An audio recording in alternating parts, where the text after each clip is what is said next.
series, right? You saw how they picked up that Lycan, not something that they prioritize in every series that they played, but they did it in this one because they know how Tundra want it. So taking that away, and then they had the backup plan for when they were going to pick the Sven and they take the Venomancer. Like LGD is in Tundra's head in that game, and it showed like through their picks, through the lanes, how they set everything up, and now it's up to Tundra to like realize that and take their game to the next level. Alrighty, well, we do have the draft now available for game number 2, so let's jump straight into it and see exactly what's going to happen here. Any predictions for the opening picks and opening bans of these two teams? Are we going to see the same stuff? Kotl and Bat on one side? Maybe probably from LGD, yeah. I think bans, right? Yes, but picks, definitely no. We're definitely going to be seeing very different picks from game 1. Or maybe Tundra will be racing towards that Lycan for themselves. Yeah, like the last 2 picks in the last draft from Tundra were full comfort zone for Fata and how he likes to draft. In all of his stacks, like that Jakiro plus Darkseer combination, that's just some 101 Fata draft right there, but it didn't sadly work out for him this time around. Okay, PSG.LGD just with the gyro ban afterwards, so Kotl gyro. 10 seconds.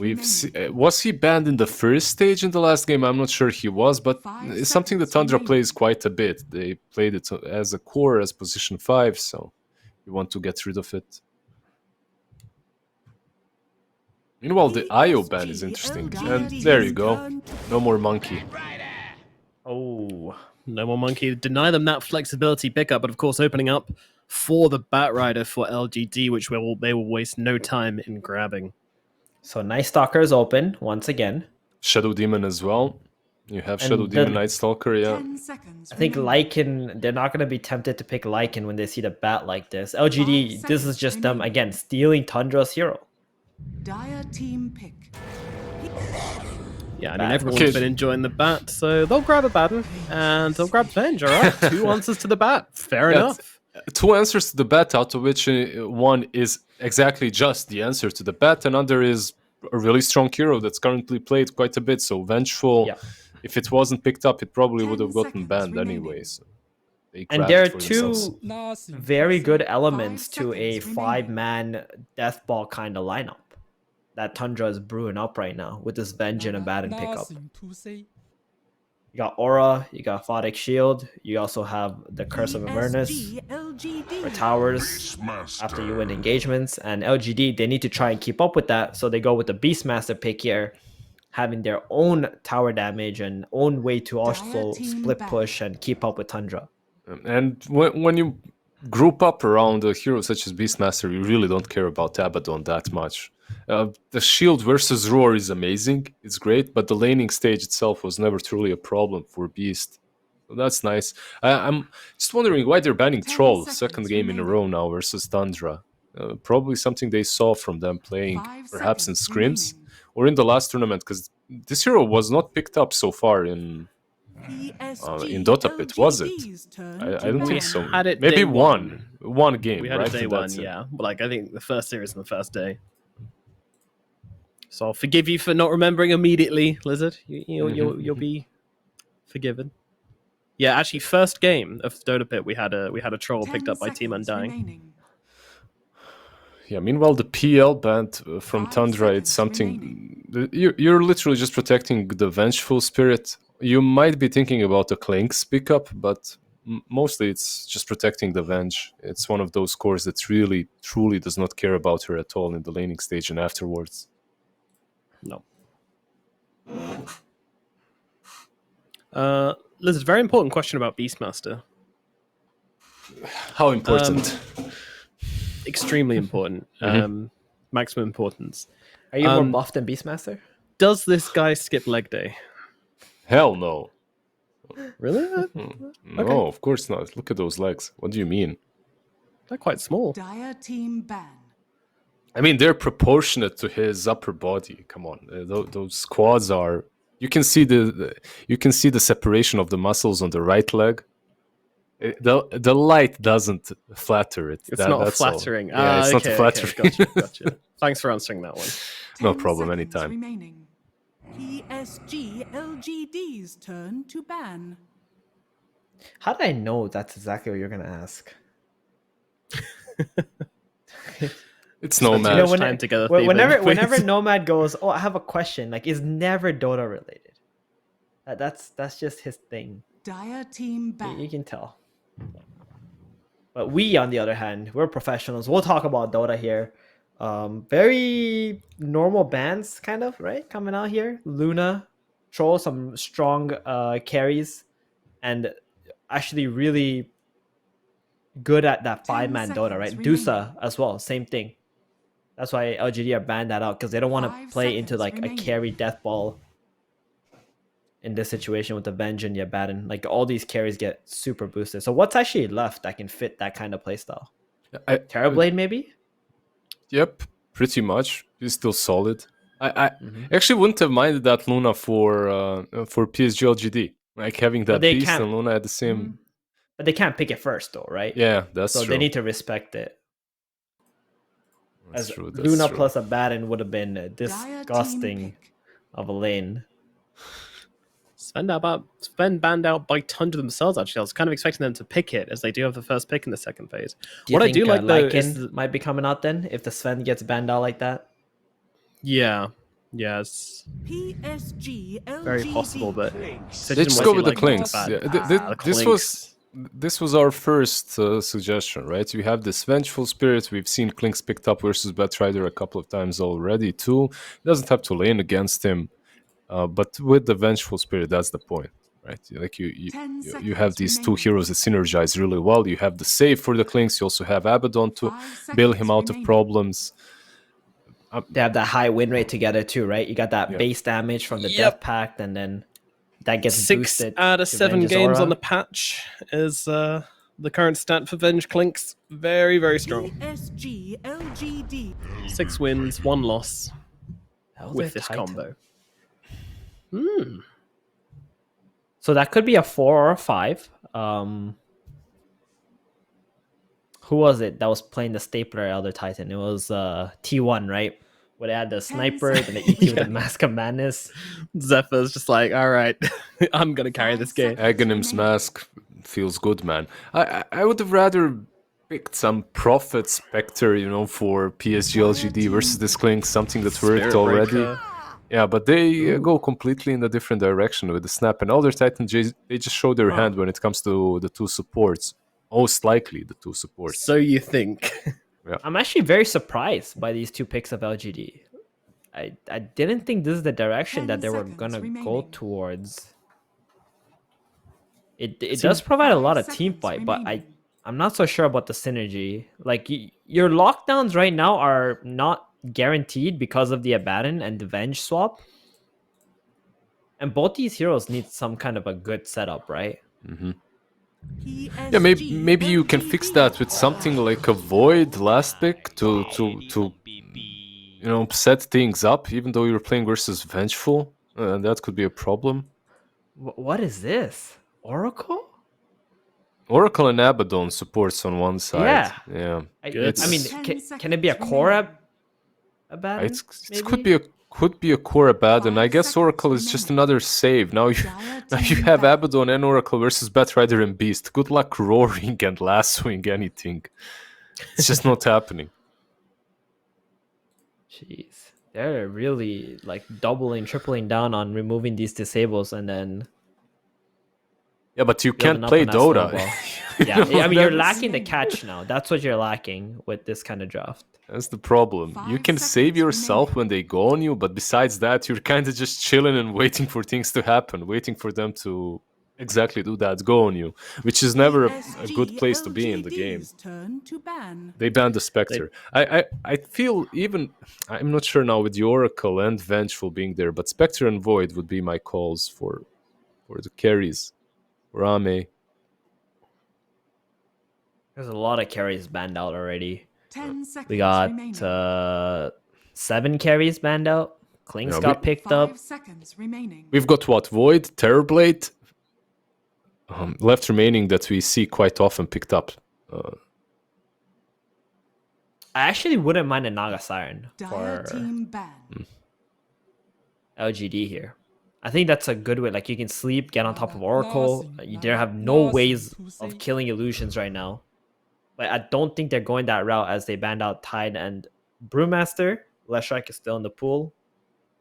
Well, Tide would be good, right? 10 Versus Naga. seconds remaining. If you gave that away, at least in the laning stage, maybe. 5 seconds. Or you were remaining. thinking for you were thinking for PSG.LGD, right? Yes, Of course, yeah. for course. LGD. I just see these 4 heroes. I'm like, well, that's a lot of single target. No ways of killing waves quickly either.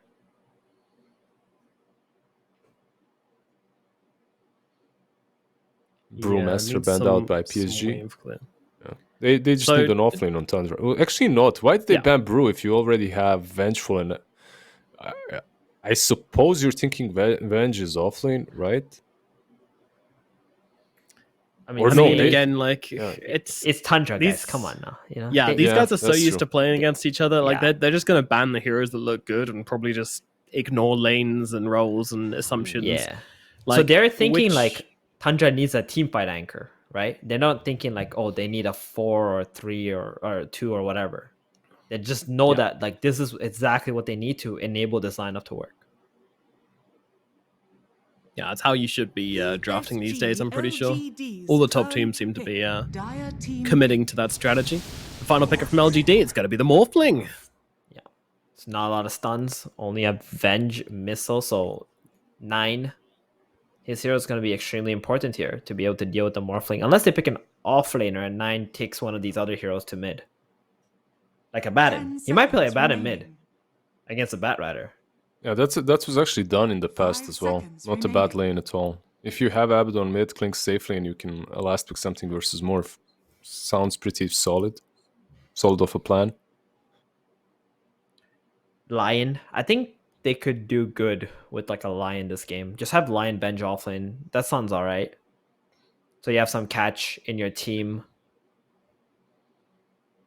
And it's pretty dope against the Morphling. I think I want to see the Void Spirit mid. It's a bit normal for Tundra, I know, but Or how about Storm, guys? That's also yeah. okay. Also an Yeah, option. Oh, good nice, call. nice lion. Thank you. There it but is. I still don't like their draft. I mean, Yeah. it's a nice pick, but Yeah, it's the Oracle it's mid. Oracle mid. Oh, that also removes skills of Batrider. 9. He is a cheeky monkey, throwing a curveball every single time. What is the idea with his Oracle mid, guys, very quickly? What do you think he's going to do? He's gonna play like no-tail style, right? When he played Oracle mid, just run around with your teammates, with your high damage burst, just try to kill heroes and this make has some been space for your clinks. Oracle has been a thing mid for as long as Oracle has been in the game, pretty much. But there is a reason why most teams don't play it. It can fall off and be very horrible if a couple of mistakes are made. However, he's got a lot of saves on his side. I feel for Tundra, it's very difficult to be out of position because you have so many heroes to save you. You have Abaddon, you have Oracle, you have Vengeful. So maybe it can work. I'm still gonna go with PSG.LGD. Oracle mid, come on. Like, Tundra, Yeah, take it away, T-Ban. I'm trying to find ways to support Tundra here, but I think they've outsmarted themselves this time around. And yeah, I'm gonna have to go with LGD as well. I think this Morphling is going to be extremely difficult to deal with. I like the opening with the Venja and the Abaddon, but as the picks went on, I like Tundra's draft less and less. Since game 1, you guys have been underestimating Tundra, and yeah, they had a rough start to the series, but I mean, 9's a genius, you know? We can't see through his eyes, but if we could, I reckon we'd be voting for Tundra, so I'm gonna trust in him, and we shall see what this mid-Oracle can do as Tundra versus LGD takes away with our casters B Copper Mayfarah for game number 2. Thank you very much, Nomad. I would hope that if you're looking through 9's eyes, you're faithful in your team winning the game. But just, I would hope so, right? Fingers crossed. I mean, yeah, you like to hope so. I'm excited for the mid Oracle. It should be fun. But a little bit worried for Tundra's lineup that if this morph gets off to a good start, The only thing they can really do for it is, hope that the Lion gets the blink in and the clean initiation, right? Because I think with the Elder Titan aura as well, like eventually if this morph gets like E-Blade, these heroes on Dire, I think they just blow up.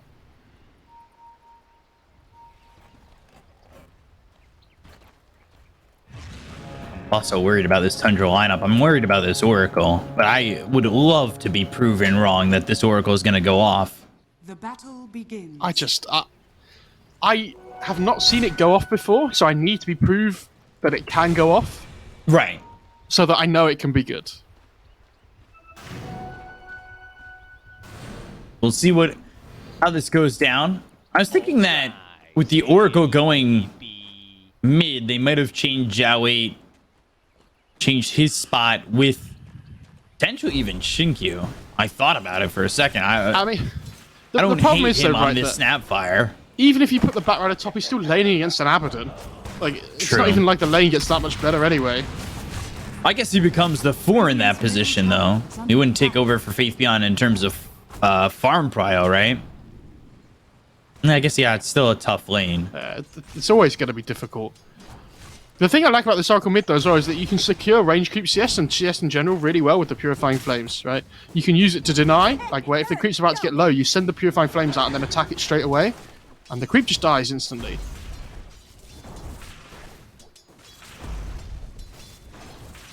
I'm worried to see what will happen to Zhao 8 once 9 gets a couple levels here. Level 3 is always that marker of Purifying Flames being the kill steal marker when you're in a duo lane, but we'll see what he does by himself. The problem is he can never really dive him under the tower because of this Fortune's End. And you'd have to catch him getting stacks early, but you're getting, what, max 5 stacks after a Fortune's End that's been used defensively because of the 15-second cooldown at level 1. Everything other than that makes it very difficult. The thing is that even at level 4 or something, he should get a point in the magic community, I guess, right, with the Fate's Edict, so... Like, it's still difficult to dive him, even without the Purge. Goes to the Firefly. I don't know if he's confident with just the low amount of health he has at the moment. And there it is, Purifying Flames, Fortune's End. A lot of damage being done to Zhao 8, but he'll pick up the Water Rune. Is he going to get the other Water Rune as well? Looks like it. Wow, yeah. that's a big win for Zhao 8 considering how this lane was going so far.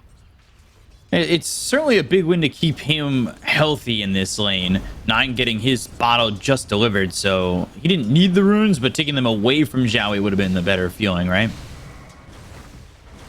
Yeah, potentially, but... I mean, the Oracle does have to be careful. Like, the Batrider still does a decent amount of damage. I don't know, with the creeps under the tower and stuff as well, you're basically choosing between taking a Water Rune or losing out on all the... Like, the wave equilibrium and stuff, right? It's tough, either way. Ame down bottom. See what he's able to accomplish. And Ame, definitely one of those guys out of China I have a lot of faith in when it comes to the Morphling. Yeah, for sure. There are certainly some players out of China who I have less faith in their Morphling. Oh, come on, drop names. Fly, I'm sorry. Oh my goodness, the BM. I'm not trying to be toxic. Someone make a Reddit post. No, don't do that. But if you have good things to say, do that. B-Cup says his morph's better than Fly's. No, I would never say that. My morph is worse than actual real water. Lady stage going much better for Tundra, though, this time. Oh. Is he not going to get the bounty rune? Did he? What? I'm so confused. He saw that, right? Like, it's daytime. Think so. I would assume he did. Never mind. Meanwhile, Snake King making a stack here on the big camp over in the triangle. Earthspike comes out. Snake King picks up the Water Rune. Okay. Yeah, these 4-minute rotations towards the runes can be an issue for these mid laners, but at least Zhao 8 gets a refill from his TPing support. I guess it in from Y. Y is going to come down towards bottom. He's working with just boots and a lot of consumables here with the salve, smoke, and mango. Is he in trouble on Fire Zhao 8? snap cookie 9 though, getting the kill there on the Zhao 8. It's a solo kill. That level 3 Purifying Flames is such a stupid amount of damage. Like, it's just ridiculous. Does Fada die here? He's getting low. I don't know if he dies, but he's going to go for the courier instead. Does the courier die here? I think... Oh, I don't know. Looks okay, actually. Oh, there's another Does one. that courier die here?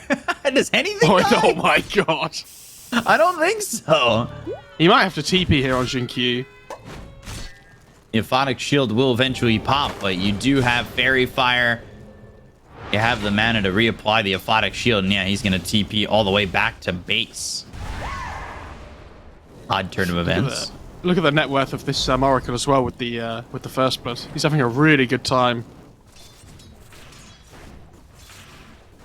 I mean, my big problem with this hero is it doesn't farm. Like, you can't push out waves or anything, right? Like, you can't take stacks and things. So, it reminds me of kind of like... this sounds really stupid, but kind of reminds me of a Crossrex Invoker in a way that you need to kill your way to get gold, right? First spike, Wave of Terror, Magic Missile. Oh, they didn't chain stun. And now a lot of damage from Y. Oh, man! What was he hitting for? An extra 120? Innocence absolutely crushing. I think snaking there, he didn't realize the animation on the Wave of Terror was going to take so long. So it took a little bit of extra time for that magic missile to come through. I think if they'd have just been safe, it would have been a kill. But these things happen. Looking over at the net worth, you do see that Oracle is leading the way. So 9. Look at his bottle refilled by Snaking, who died. Interesting to see when 9 makes his first rotation this game as well. And like, where does he go? Because I guess you kind of want to play with the Venge, but... I guess if you can catch the Morph by surprise with like a Lion Stun or something, the Oracle would just blow him up.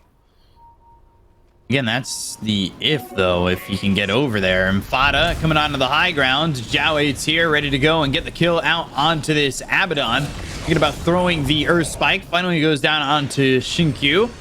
Snaking hit with the Fortune's End, and now they're going to continue to chase. Meanwhile, 3-3's dead to Y, and Snake King's dead to Shinkyu. So they get 3 around the map. This is something similar to what happened in the first game, where they had aggression going pretty much everywhere. If this was my pub, beaten, noob Oracle, no ult. I'd be like, guys, come on. You'd be pinging it constantly. Yeah. You're that guy. Really well played by Zhao 8 though to dodge the Purifying Flames on the line, so he didn't get rooted up at all. He's that guy. Mate, off to a good start this game. They're with the Morbid Master as well, just able to sustain himself in the lane. I think he has boots coming out or something here. Yeah, treads. Okay. Radiant's bottom tower is under attack.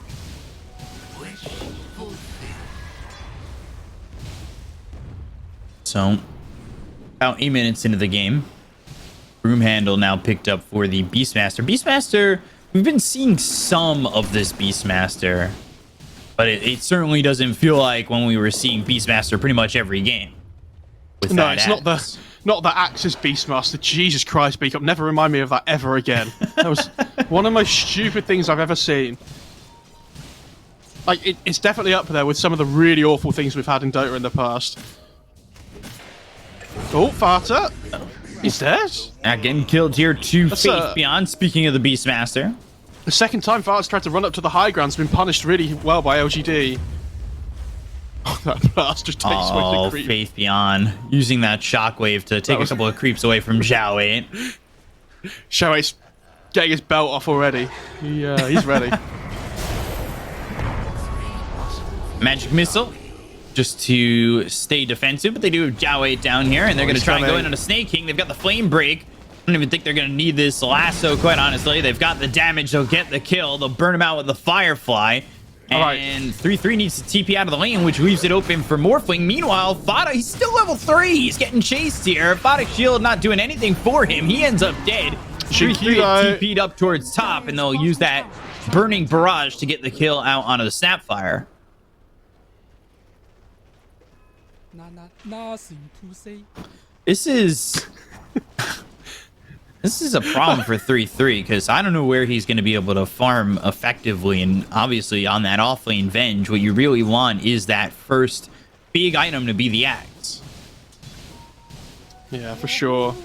It's difficult, isn't it? Especially with the tempo that LGD have been playing in these two games. Like, honestly, I agree with Eben when he was saying earlier about how it feels like LGD are in proper try-hard mode now. Like, they lost to Tundra before and they're ready to try and prove a point, right?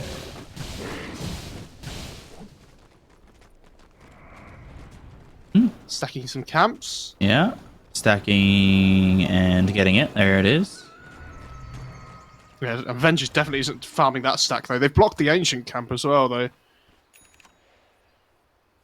So no Ancient stacking available for the Clinks to come and take, which is something that we've seen like a lot from these Clinks games.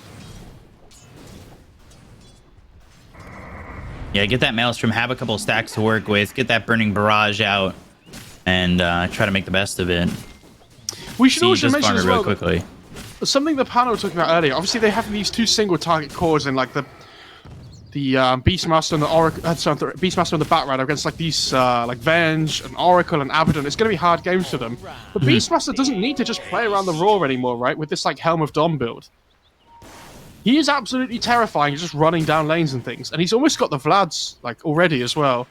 Oh god, Jinkyu. And I just... Okay, well, fair enough. Yeah, threw one right click at him, but Jinkyu able to just walk away for free. To be pretty fair, much. if I ran into Jinkyu in a pub, I'd probably run away as well, so... You'd at least get his spray down. They've got the lasso, but there's the Aphotic Shield immediately, and the spray. Well positioned by Fata. He knew it would be coming. He's still level 3 at 11 minutes. That's probably one of the lowest XP amounts, or he's just hit 4. It's one of the lowest XP amounts I've ever seen at minute 11. And his XP per minute right now is double digits. That's tough. 98. Now 102. Okay, so Nine's level 10. It feels like this is his first big rotation. And he was up top for a second. He had a haste, and I thought that was going to be the movement that they make. Maybe they were waiting for more, like Snake King hitting that level 6 to have that finger. Oh, I think they saw the line smoke break there on the side. They saw the smoke break, but Ame doesn't even bother to shift into the strength at all. No fear. Nine's still hanging around here, though. Running with the pack. Might need to help out, but Jinkyu spotted, and I think they want to go on this SAPPHIRE, but the Fire Snap Cookie, he's going to get far enough away. He's also got himself that Tumbler's Toy. So that's a lot of gap to close, and they just can't do so. Nine just can't catch a break. He can't find the opening that he needs. Does he have... No, he doesn't even have any Vessel charges, so... Faithbian just takes the mid lane in the meantime. Bottom lane, they hit the sleep. You're going to look with the Earth Splitter, Magic Missile, but they've slowed him up, and through 3, there's no chance he gets out of this one. Jiaowei with another kill, and he's 2-1-2. Got those Boots of Travel going into the Blink Dagger. Top lane again, they're still setting. I want some chat interaction here, Beakup. I want chat to tell me when Fata's going to hit level 6. At what time in the game. Are we doing over/under, or you just have to type in the minute I want chat to type when Fata's going to hit level 6. Jinkyu, snaking, trying to land an Earth Spike from a distance. They're going to get it. There is the Burning Barrage as well as the Finger. They'll get the kill into the SAPPHIRE, but now he morphs into the Lion. He throws away an Earth Spike over at the Lion. Fata's going to die early on in this fight. They've got themselves the lasso, but the damage coming in. 9 with the Purifying Flames as well as the Magic Missile coming in from 3-3. They killed off Jiaowei. That's 2 kills here for Tundra. And now another Earth Spike. Oh, Ame! He never shifted the strength. He's all in the Agi, and he ends up dead to the Purifying Flames. They might even get a 4th. Why? On the run, getting his mana drained. And the Fortunes and the Spirit Vessel and the Purifying Flames with the right click from 3-3 and LGD. Massive misplay from them, but also a great play from Tundra to take a very advantageous fight. Yeah, 9 finally found his Vessel charges with the kill onto Jinkyu at the start, so the kill onto Morph was a lot easier to get. Like, even if he starts morphing strength there, I don't think it would have made a difference. He never morphed at all throughout the entirety of the fight. Yeah, he turned back from the Lion, though, and then kind of... Yeah. Ooh, Jiaowei? Just died. So quick. He brought 3 heroes here bottom. You have to say, even after that amazing fight for Tundra, though, the net worth lead's still only 2k. Like, Faith Beyond this whole time has just been free farming. He hasn't been touched at all. And he's almost at that Helm of the Overlord. And if you look at Tundra's side, if you see this, you know, like, a Helm of the Overlord Black Dragon running at you, what are you going to do? Hope Clinks is around. Dire's top tower is Yeah. under attack. Dire's structures are fortified. So, Radiant's bottom tower is under could be attack. difficult. Dire's top tower has fallen. So 3K lead for LGD, and 15 minutes into the game. Chat, if you said 15, you would be right.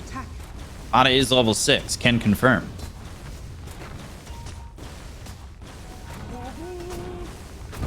Bottom tier 1.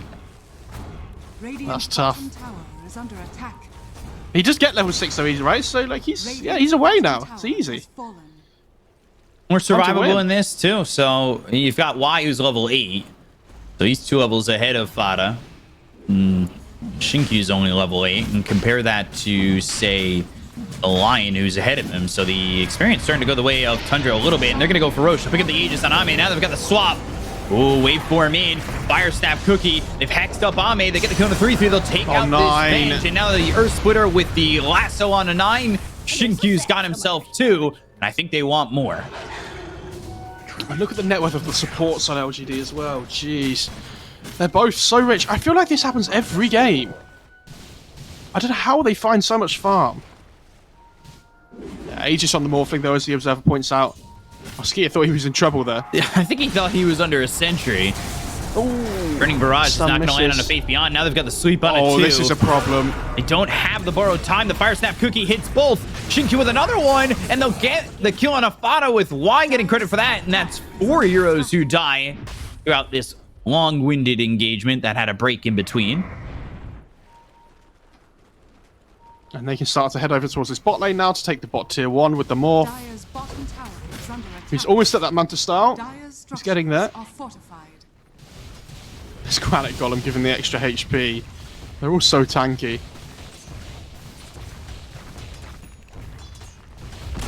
In the OGA chat, Theban's telling us that the panel already. I think that says everything about how he feels about this game at the moment. Dire's bottom Dang. tower is under attack. And you were trying to call me the toxic one.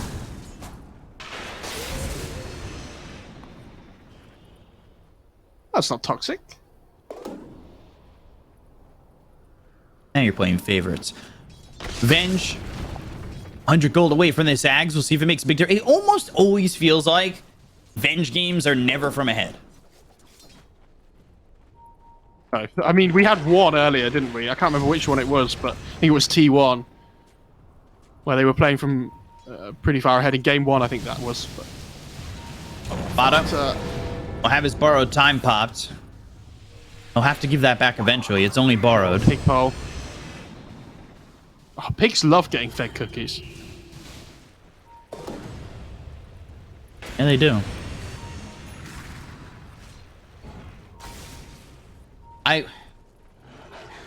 There is a line about pigs, but I don't know. It's not family friendly. I dread to think. It's not like that bad or anything. Arcane Rune. Zhao 8 will fill up that bottle. I'll go to the smoke. And this is a bit of a terrifying time with the Manta coming out on the courier soon for Morph. Link, Flame Break into the lasso, and they just do not have the Abaddon nearby. They'll get the kill on a 3-3. They'll throw the Earth Splitter in there. Magic Missile. Ooh, Fortune Zane. I'm getting a little bit low. They get the sleep, and that's going to be a massive sweep. 9 going to be forced to false promise himself. They get the kill on a Snake King. They're going to look over at Skitter's getting hit with the Murmur's Kisses. TP out from 9, but it's only to the tier 2 tower. Are they going to dive him? Not even going to matter. They'll get the kill after the false promise is over. They drop down the sentry. That will lead to Y's death. This tier 2 is certainly gone. Well, that's what happens when you deal with absolutes. You're absolutely wrong. This tier 2 tower will continue to stand. I'm an idiot.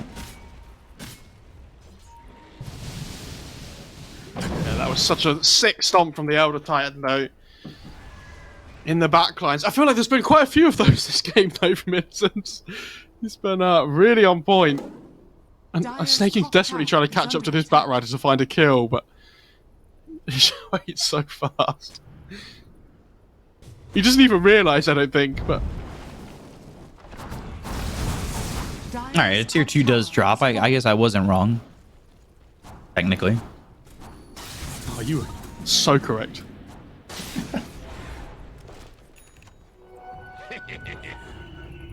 Photosorb finished for Shinkyu. I'd love to see him get that blink and shard. I'm such a huge fan of when he's able to play aggressive like that on this Snapfire. How many times have we seen this Lotus Orb rush though against Venge first? And it's even me better because of against the Lion. Oh my god, Zhao. He's styling. Yeah, he's fast. Two-man sleep, but they've got the Aphotic Shield to wake up Skitter. Skitter, it's time for school. It's time to fight. Magic Missile comes out. That's going to be on a Y. They've got the Lotus Orb out onto the Morphling. Fire Snap Cookie that's going to land onto Snaking. They'll get the kill onto the line. They look over now and take out 3-3. He still has the illusion, but there's the Primal Roar on a 9. They've got themselves 3. They'll look over for 4, and he's morphed into the Oracle. They'll get the Fortunes in. That'll lock down Skitter. They'll get themselves a double kill on Shinkyu and take out 4, losing 0. Let's get it going, B-Cup. Next series, I think this one's tough on Tundra. Game is not over until the Zhao? Ancient falls. Zhao getting chased here by Fada. Middle tower has fallen. Uh-oh. He has borrowed time. He'll pop it. They're just playing with them. And there's the sleep. Aphotic Shield pops, and sprays are going down onto the ground, and eventually Fada, well, he'll fall. Oh, they're just taking tier 3s as well at the same time. I didn't even realise. This Beastmaster has been so strong by Faithbian. Feels like he's just kind of done whatever he wants all game. Like, wherever he runs, Tundra can't deal with him. Like, this Helm of the Overlord's ridiculous. What did he just get on the Courier as well? He's got something coming out. I don't know what it is. He had 3,000 gold spare before, so... I don't know whether he's just buying out for a Crimson or something. Yeah, he is buying out for a Crimson. He's got the Helm of the Iron Will and the recipe over in the secret shop. How are Tundra going to kill anybody, B-Cop? I don't know. That was kind of the question we asked early in this game, right? And do you know what's scary as well? One. Oh, hang on. Let's go for the fight first. From behind, they're gonna break this smoke. Lotus Orb reflects the Hex. They've got the Fortunes in. They're doing a lot of damage here onto Ame, but now the finger gets reflected. Everything's getting reflected. The Lotus Orb doing so much for them. They get the kill onto Snaking. They'll look over as the last one comes down to 3-3. They get the kill on 9, and all these numbers are going down. They're doing some math here on LGD, and the math is we took 5 and we lost 0. LGD will take a quick 2-0 over Tundra, and it's some sweet, sweet revenge for them. But the job is not yet complete. Now, B-Cop, coming into today, this was the series that obviously we thought would be, you know, such a really close one between these two top teams. LGD have not come to play. They are here to slay, B-Cop. Yeah. They are here to absolutely put people into the floor, and this series was not close. And not at all. We have to remember, this whole time, they are not playing with their roster. Like, I know we keep mentioning it over and over again, but how good are they? It's just ridiculous. When they're on their day, it feels like nobody can touch them. And fair play to Tundra. It's like we said before, you know, these two teams can beat each other, but today, LGD were just, they were on a different level.